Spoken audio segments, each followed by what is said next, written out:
Jack Russo. We're broadcasting live from downtown Palo Alto. I've been lucky enough with various folks helping me establish my own little radio room here at Computer Law Group. We're doing the Valley Current show. This is one of the earliest shows. In fact, Joe was nice enough to do a show with me, and now we're doing a follow-on show where we've brought in some great talent that's going to talk about how Joe can scale up the talent side, because you may recall from our last show that Joe was talking about BundleSelect, and we have Joe in the studio as well, and Andrew Gardiner, who's an expert on finding the right talent. I'll introduce them in a minute, but let me just say a few words about the context of this. We started last year a Starting Something series. Joe was nice enough to invite me in. We did many shows on that. This year we have done a new series called Growing Something. And in the course of growing something, because I got tired of doing the commute to your office, and I met Andrew, and he said, I got a bunch of equipment I'm going to throw out in a yard sale. And at the time I said, we're looking for equipment. So literally we kind of put two and two together, and Andrew, with Joe's help, and really my wife's, sweat and blood and tears, pulled together the little room. It's kind of a broom closet. You did well. You guys beautiful. But then Andrew, to give him credit, he brought in a sound guy that muffled up all the street noise, because we're right in downtown Palo Alto. You know how busy it is down here. It's like being in Manhattan. The sirens playing and so on. Of course, the Apple Store is getting robbed daily by different criminals. People walking out with $40,000 worth of equipment in 4 seconds. I mean, they put all that equipment out there. It's right at that Apple Store. They have guards in front now. At some point, you think they're going to have Israeli machine gun people or something. But we're here in downtown Palo Alto, and we've recreated, based on everything Joe taught me over the last couple of years, our own little podcast booth. And Joe has been nice enough to come on to help me debug it, which we did in the last episode. And now in this episode, we're bringing in some talent. We pulled Andrew in. He's local. He's in Menlo Park, so he can come over. Because Joe is, and I'm going to introduce now Joe Cucchiara, who's sort of my partner in crime in this podcast series. And Joe is scaling up BundleSelect, and you've had a great success story. And Andrew is an expert on helping people find talent as you scale up. So this is sort of the Silicon Valley magic of people helping people get things that seem highly improbable off the ground. Right. Both of you have been in the bathroom here. We have a 50-year, not together, although there are two stalls. I just heard all the listenership just dropped off. I know. but in the bathroom, we have some pictures of the 50-year anniversary of the moonshot. And we put it there to inspire our people, and I haven't done it yet in the women's room. I've been thinking there really should be a duplicate of these big missions that then become reality. Right. As you said, going from ideation, the bare bones idea, to the reality of making something happen. A lot of steps along the way, and a lot of stupid, crazy things can happen. And you told a story about the original way we met, which was the airline business invention that you made. It's a great story. And it should have really happened, but it didn't, because 9/11 happened, and a lot of things changed as a result of that. Now, as I said, you do DNA testing to kind of get into the airport. It could have been different. I remember the days when you just walked on a plane. It was amazing. It was so great. Nowadays, it's a complete horrendous mess, but people still live with it. But we want to get to the scaling up, because, Joe, you mentioned in your last little piece there in the last episode that when you get to the point of starting to scale, you got to add people. Right. But you got to find the right people. And that is an immense challenge. Right. And you're not an expert. I'm not an expert. And here's the expert. Right. So, Andrew, with that big roll-up, tell us about the HireKey, not hierarchy, but the HireKey, and what you do. Thank you, Jack. Sure. So what I do, and I've tried to distill it down, is I help companies like Joe's find and hire, engage with the right people. Right. And more often than not, the people that aren't looking. Like employers realize, hey, we're going to get the people that are going to they call it spraying and praying. Right. But how do we really find people that, to your point, the difference makers, people that are going to help us realize our idea and get us to that next level? So the only other interesting thing about what I do, which I really like, I love it actually, is it stands to reason if I'm helping employers hire the right people, then in theory I'm helping people get the right career. Beautiful thing. Yeah, it's a beautiful thing. That's what and you do it for veterans too, as a pro bono mission, which I really applaud. I mean, if that doesn't make the chicks go crazy when you're in a single car. Let's strike that. We can edit that out. You could just have the bulb go on over my head when you're. No. Actually, I'll tell you the reason I said that, because I have one of my old partners in a law firm that, as people know, I was at Davis Stafford, Kelman and Fenwick, that became Fenwick and West, great law firm, and one of the original partners, Blake Stafford, left the firm, recently retired from the firm. He was the original founder, and what he has done, which is a very unique thing, he used to ride his bike from Palo Alto to, originally the office was in Palo Alto, then they moved to Mountain View, so his bike ride got longer. He got actually more fit as a result. But as he got older, because he's been there for a long time, in fact, probably the last man standing of the original partners. So we're talking close to 60 years, like a long time, 6 decades of practice law. And that's a big thing. Still be alive and talk about it. It's a really good thing. And a lot of lawyers don't even make it to 50. 50 years of practice is a lot. So he started taking Uber from his home in Palo Alto to Mountain View and back. But he decided, because he could afford it, he decided to take Uber Share or Uber whatever is the one that share rides. The share, it's a little cheaper. Way cheaper. Right. So that ride, let's say it's $15 from Palo Alto to Mountain View, it's like $6. But they're going to pick up a bunch of people along the way. Right. He enjoyed the pickup scene. Not that he was picking up women. He's happily married. He's got a beautiful young wife. I'll share the show with her and him, and they'll appreciate it. But the kicker is, he said to me, Jack, he said, it really makes a difference. You meet interesting people. He was getting clients. And he was saying to people, you should get out there and mingle. Those people who are frugal with money are often founders of companies. That's the hell of a marketing strategy. Think about it. So here's the kicker of the story, and it ties into what Andrew's saying. He got into a car, and some really beautiful younger woman got into the car. I hope his wife, Blake's wife's not going to be upset with this. And he started having a conversation with her, and she spoke Spanish, and he speaks Spanish. She's multilingual, he's multilingual, and they started talking, and she's maybe looking for a new executive position. So he called me up, said, you deal with startups all the time, they're always scaling. Go interview her. So I interviewed her, sat down with her, talked to her for a few minutes, and I said, you really need to talk to Andrew. Oh, is that Kathy? Exactly. So I said, I got to plug you into Andrew. So you then met with her, and we'll keep it very abstract and high level to save people from saying, why did you use my name without my permission? I'm still my work and so on.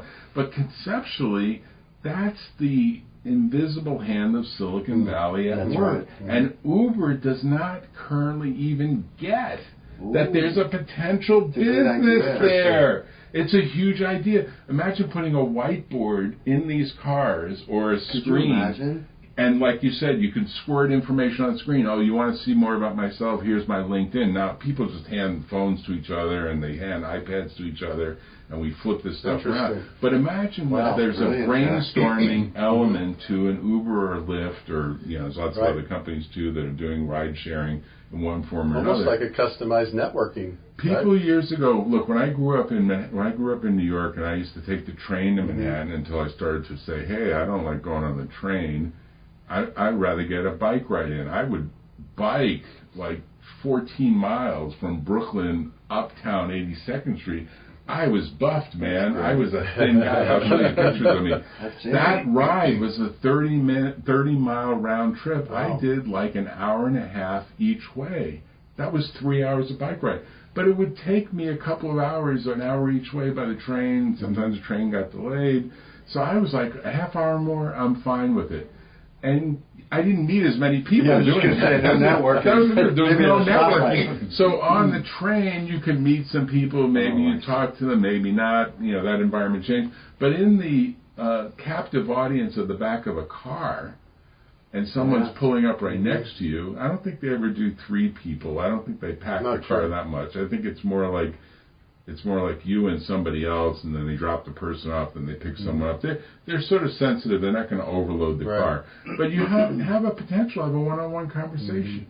And as I've said in one of the shows, I remember back in the day there were salespeople that would say, if they were in the middle of a selling cycle, and the chief technology officer that's buying all this equipment would say, hey, I got to catch the flight to New York. I can't talk to you.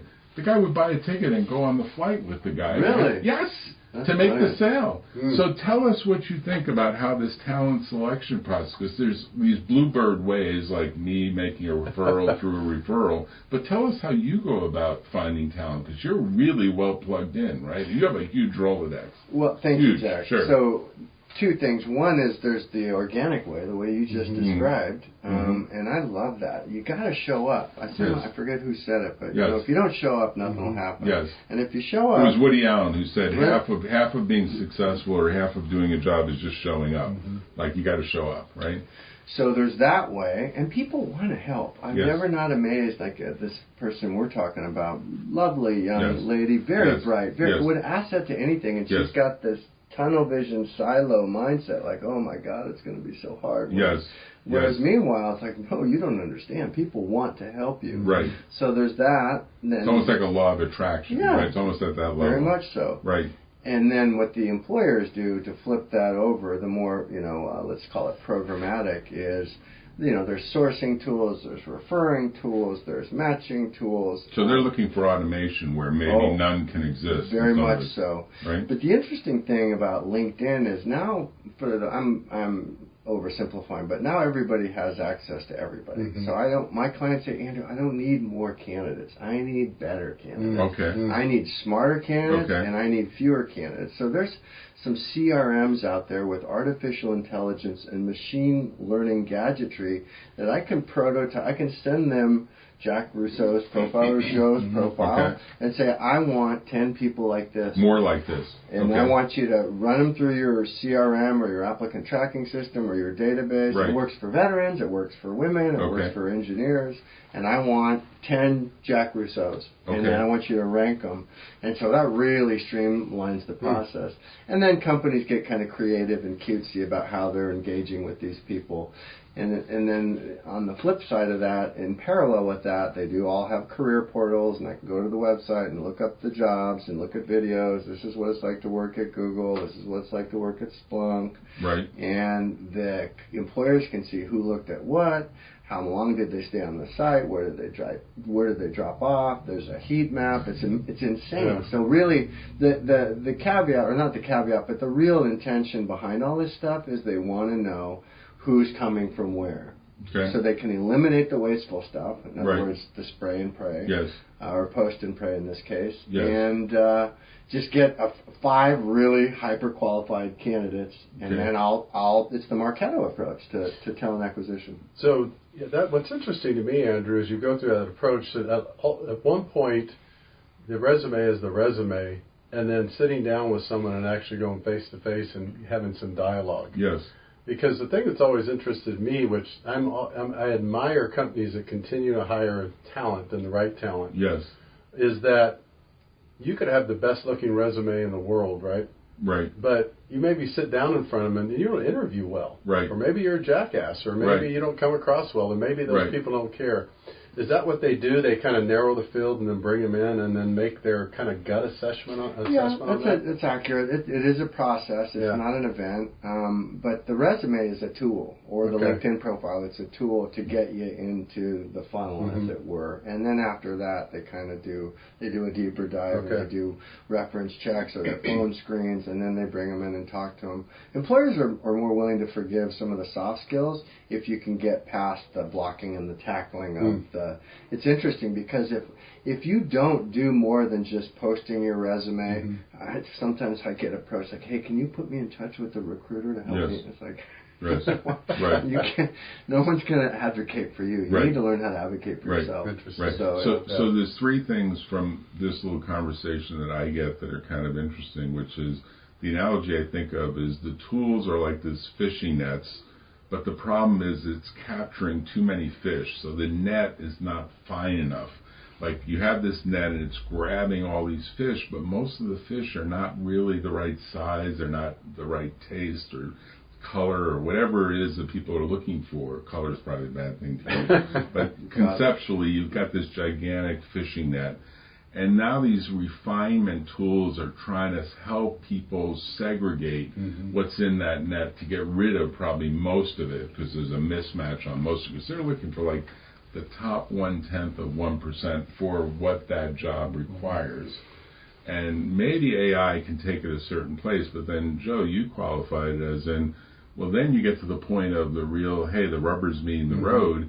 What happens to the resume that is really good but the person behind it is not, or the resume is really not good but the person behind it is really good? Either way works, right? So I'll just tell you something that I thought of here, which I thought, I should do this. I should let you do this because you're the expert.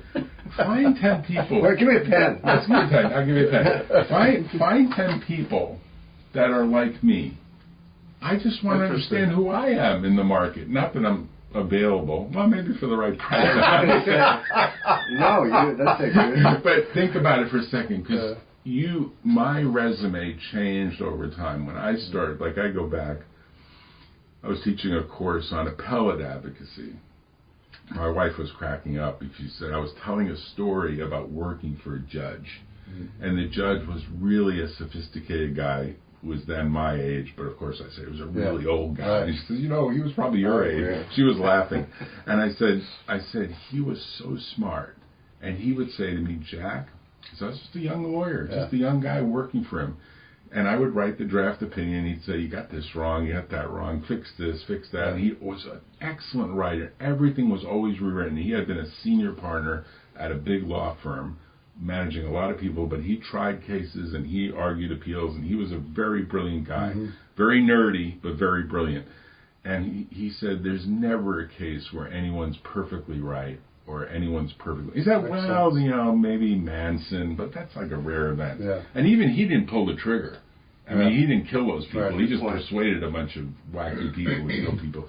But he said to me, you have to be able, as an advocate, to pick the facts and law that really support the cause and then present it in a way that is understandable. And that is the art. Right. And, I learned that, and I was trying to teach that to a group of younger lawyers. And I said, we should require people to work for judges before they actually become lawyers. But we don't do that these days. But I think to myself, if you took a snapshot of me back in the 1970s when I was doing this, it's a really different resume and a different person than where I am now 40 years later. And if you took a snapshot every 10 years, every decade, it'd be a different person, because then I'm a worker bee at a nice Silicon Valley law firm that's starting Apple Computer and doing a lot of things. Then I'm a partner, and then I'm starting my own firm, and then I'm growing a firm, and now I'm maybe an elder statesman or something. I just finished a trial in the case. Everyone was like, "Wow, we didn't realize." I said, "Yeah, it only took about 40 years to get here." And they were like, and so I think to myself, well, who would I be compared with? And I wonder, how would you do that? Well, so two things just jumped out at me. Yes. What's interesting about these tools... You could tell I'm looking for a job, right? It sounds like I'm looking for a job. No, but what's interesting about what you just said is, so these CRMs, a company has an applicant tracking system that ostensibly has captured all the data, all the names and profiles of everybody that's applied over the last 10 years. And by the way, when you applied 4 years ago, you were here, and now you're here. Yes. So these tools come in, they refresh all the data, and now, oh my God, Jack wasn't a fit then, but now Jack's at Google, and Jack built a piano, and Jack's amazing, so let's bring Jack in. So this is the dossier is being kept. So not every, there's a tool called Eightfold. What's it called? It's just Eightfold. It's brilliant. It updates everyone's profile every minute or every second or however often you want to do it. Is it EIGHT? It's the number 8 and then fold. Actually, maybe it is Eightfold. Maybe it's spelled it out. Oh, I got to write it. Okay. The other thing that you said that struck me is, so it used to be The LinkedIn model is they'd have seat licenses. You give me $9,000, I'll give you access to everybody on LinkedIn, whether you're connected to them or not. Yes. Well, now it doesn't matter. LinkedIn has this great model where they call it an enterprise deal, where it doesn't matter. Everyone gets a seat license. Everyone's a recruiter. But the point I'm trying to make is sourcing has become so. Companies used to pay a sourcer $120,000 to go through all these LinkedIn profiles. Jack's good, Joe's good, Andrew's okay. Now machines do it, and these tools do it, and people are literally sourcers, recruiters are being displaced and replaced by technology. Well, don't they move up the full chain? I mean, I'm curious because Joe's going to be starting to hire as he scales. I think he's too small to use these tools. Would he use them through you? Would he say to you, these are the 5 different positions I have? Joe's probably, I would have to defer to you. These are companies like, say, Genentech, Research Associates. Big tools for engineers. They're commoditizing it. Joe's at a point where you really want to make sure. See, that's the other thing that you said that's very important. A wrong hire or a bad hire is very costly. So as much as you can do on the front end to screen out the bad fish, the better, because so there's a bit of that. But I think Joe's at a point where he wants to be incredibly intentional and thoughtful, maybe executive search to begin with, or referrals. These tools are pretty expensive. But what I see often, and I'll just say this, and Joe, you react to it, and then Andrew react to it, I see a lot of founders that use what I call sort of if the person shows up at the right time on the right day with the right smile, I'm going to hire them. Because it's a little bit like, I don't have the time. But if I might even meet them in a restaurant or a bar, but they seem to be smart and they seem interested, and this is the kicker, they're willing to defer their salary for stock. Bing, bing, bing. It's like, and I see that all the time, which is, how'd you end up with this team? It seems like a bunch of mismatched people. Well, we didn't Uber. It was an Uber. We were driving in an Uber. This guy rode by me on a bike. You're my marketing guy. No, seriously. They say, well, the truth is, we didn't have salaries. This guy was between jobs, this gal was between jobs, and they were willing to work for equity. And so I needed to have somebody that was, just able to read an email and do something based on the email. We use all these tools like Slack. Now law firms are using Slack. And it's like, well, what does Slack do? They call it the byline, where the work gets done. Well, Slack enables you to get rid of the multiple emails and just sort of SMS text. This has to be done by this date, and then put a tag on it. So you have essentially a follow-up.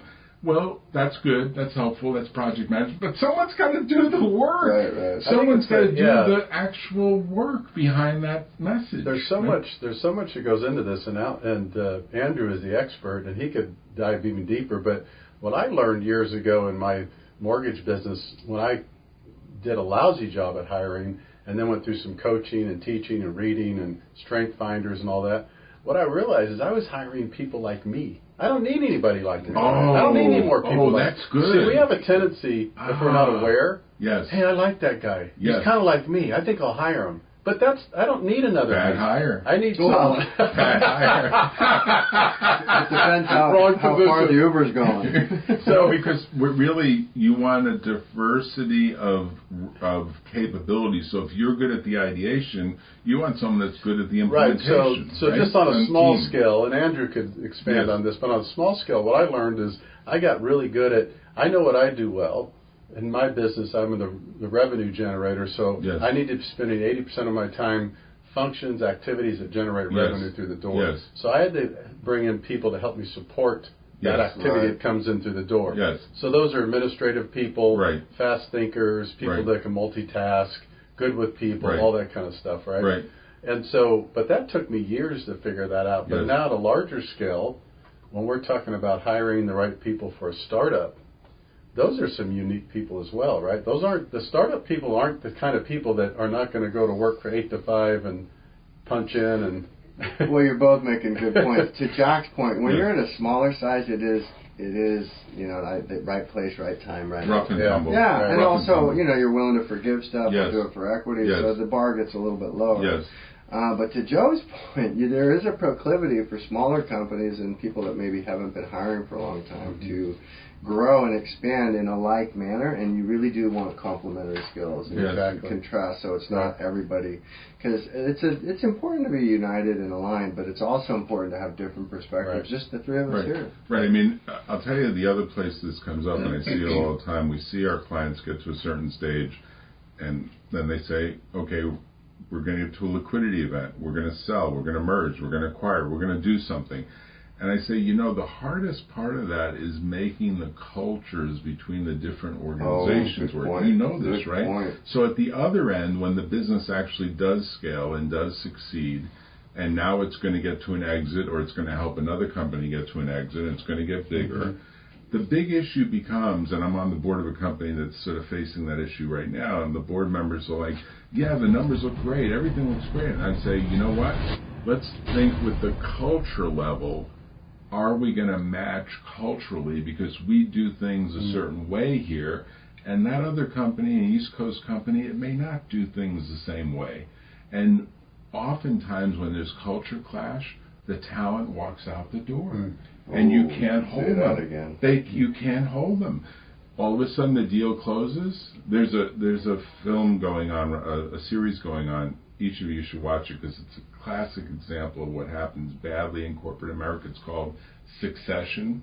It's an HBO show. I've been religiously watching it, and Dr. Lee Suter, my wife, has been religiously watching it, and we've been laughing about, we've seen this case, we've seen that case, we've seen this case, and we were like, we should be the podcast people about the show. I said, let me search and find out if someone's doing it.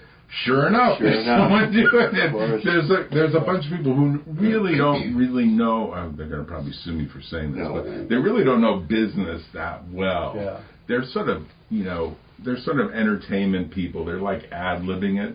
They don't really understand the underlying business issue that the show is trying to explain. Right. But they're doing a decent job of kind of describing the show, but they're not getting to the nitty-gritty of what's actually going on from a corporate point of view that they're trying to explain.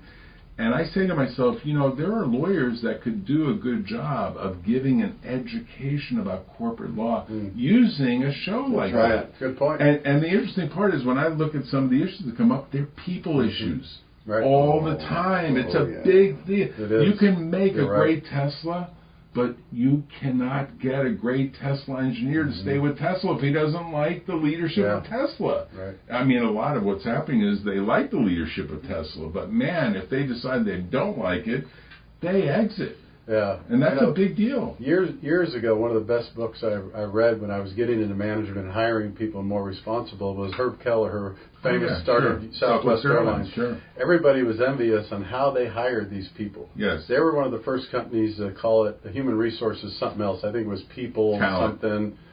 But Chief People Officer. Something. CPO. In his book he wrote, one of the things that will stick with me forever, and I know this is not the same when you're talking about engineers and scientists and attorneys and such, but his big thing was hire for attitude and train for skill. Oh, that's good. Oh, dude, I loved it. I absolutely loved it. Yes. His take was most of the positions, right? Yes, at an airline. Find the right person. Right.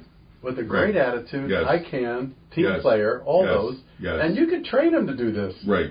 Right? It's true. I mean, it sounds simplistic. Andrew, you live in this world. No, I didn't read that book, but I lived that. I can teach you how to type, and I can teach you how to answer the phone, but I can't teach you how to care or be responsible or have a positive attitude. Right. So, in fact, one of the things that we can wrap up on this notion, I remember when we were hiring, as we were growing this law firm, I think I was lawyer number 12 or so there, and it was a good firm, and there was a bunch of New York lawyers. I came from New York.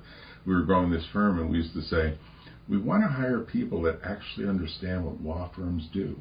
And there was someone that said, well, do we understand what law firms do? And someone said, yeah, I think we actually do. Funny. And I remember having that conversation and say, you know what a law firm does? It cares about a client. And the client should know that you care about him or her or it, if it's an entity, which gets a little track. And what we would start to do is we interview people. We would say, and I remember because Blake was one of the people that would say this to people, do you know what a law firm does? Like that would be an opening question. And if you got someone that said, no, I don't really have the foggiest idea, that was like a big...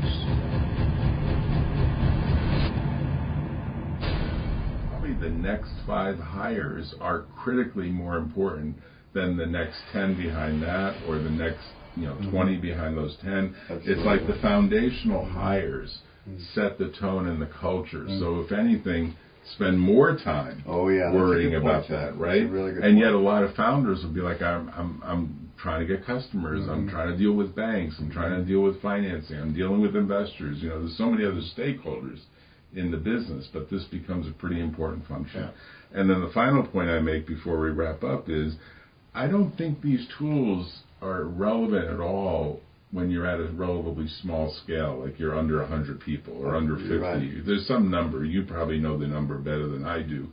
But you're not really fishing for, well, I don't know how to express it. You should express it. But it's a more hand-picked kind of thing at this early stage. Yeah, right? It's what you said. It's the Uber metaphor. Yes. It's what you mentioned is a great point. Like, get complementary skill sets. You know what you're good at. You don't need someone that's good at what you're good at. You need someone that's good at managing the other stuff. Mm-hmm. Yes. But to your point, Jack, Intuit's going to be hiring a bunch of accountants for tax season. We know that. So a tool like Eightfold that shuffles the deck and ranks everybody's very. Joe's going to hire 5 people. Well, then we don't need it. So but wouldn't Joe get something if you ran? Give me more people like Joe. Is there a button or give me more people like Jack? Is there a button you can press that says give me more people that complement Joe? And that's actually not a good idea, right? It's a really good idea because I want to see. Where are my gaps based on what the data is suggesting? The sort of review. Well, here's 10 other people or 9. So here's the people and then who are the complements? And that may say something about how you team with other people. So right? I'll say real quickly, because I'm a big fan of strength finders. Yes. And I'm sure maybe there's technology that works with AI in this respect. Yes. But when you take strength finders, it not only identifies your top 5 skills, yes, but then it goes through and tells you complementary what other people with their top skills would match well with what you're doing. So the next jump would be it jumps into LinkedIn and it pulls. Probably does somewhere. Like that's what I'm saying. Yeah. You're the guy who's been in this for 20, 30 years. Is that well, assessment's a big thing. Right. Yeah. So you can do it based on a job description. Right. You could do it on a role, both ideally. The other interesting thing that you brought up, so all these companies are focused and spending mad money on these artificial intelligence ranking matching platforms. Right. I had a guy call me the other day. He said, and he's a smart guy, he's a developer. He helped me with BA jobs a number of years ago. And he said, I tried to apply for a job on LinkedIn. It's ridiculous. So I built this little app that helps me apply to the right jobs. Nothing causes more harm than someone that just sprays their resume to a bunch of jobs they're not a good fit for. They're automatically kicked out of the ATS. And employers really dislike it. ATS is the applicant tracking system. Thank you. So I thought, that's brilliant, because he's doing the same thing, he's just doing it on the front end. So he's saying, hey, so I said, Terry, you got to call LinkedIn or Indeed or one of these aggregators and help them. Terry, you got to go see Jack and get a patent first and then call. Well, but it's just, here again, it's all going back to what you're going to land the plan. It's not just, when the company hires the right person, the person takes the right career. And that's the name of the game. So, Andrew, tell people where you're at, and then we'll have Joe do the same, and we'll wrap up. Andrew, you find me on LinkedIn. Andrew Gardiner, Gardiner. Are you with that famous Gardiner family, the billionaires? Gardiner? No, yeah, exactly. No. I'm Andy Gardenhose in high school. And just reach out to me on LinkedIn. I'm happy to help. But you just came from your estate in Maine. Your family owns billions in real estate in Maine. Go after. You're looking very healthy and tan. I am. I'm not sure if Jack's giving you the right exposure here today. No, Andrew is great, and Andrew is really like living the life he wants to live. That's right. I mean, it's what you said earlier. And you too. It's not how you start. It's how you finish. Right. Absolutely. So you love the work, I right? do. You're doing really what you love. And you're doing it every day, and you love it. Thanks, right? Jack. Okay. And Joe, tell us more about where you're at. You can go to BundleSelect.com. That's BundleSelect.com, or Joe at BundleSelect.com. And also say before we end the show, Jack, that any of these aspiring entrepreneurs out there or people thinking about starting a company, they really need to contact someone like you at your law firm. Well, I appreciate that, and I actually give out, you'll notice these gentlemen are younger than me, I actually still give out a phone number. You remember that? Smart. That was 9 digits. It's 650, is it 9 or 10? 650-327-9800. It's funny because I said to my grandkids, I can't believe it's grandkids, I said, well, how are you using your phone? And they were like, we don't make calls on it. Oh, I know. We never make calls on it. They were laughing. I said, well, would you call me? I said, well, we don't have your number. Right. And I said, well, get a pen and paper. I was almost ready for them to say, what's a pen? What's a paper? No, but they did take my phone number. I'll tell you, they haven't called me yet. It's kind of funny. It's all email. Call. That's like my mom. You never call. And so it's 650-327-9800, and it's jrusso@computerlaw.com. And yes, we do answer emails. We do pick up the phone. We do actually even meet people in person. And we have facilities now, including this beautiful radio room. I want to thank you guys. And we have actually someone that's helping us. Loran, we give you a round of applause. Thank you very much. Any kind of sound thing, right? Thank you guys for coming. I really appreciate it. It's the Valley Current in Palo Alto. Check us out on Facebook. We're the Valley Current on Facebook, and on YouTube, we're the Valley Current at gmail.com. And we have an Instagram account. Is that right? Wow. Bing, bing, bing, social media. That's really cool, Loran. Thank you for doing that. Sure. Have a good afternoon. Bye-bye. Bye, fellas. Wow, you guys are great.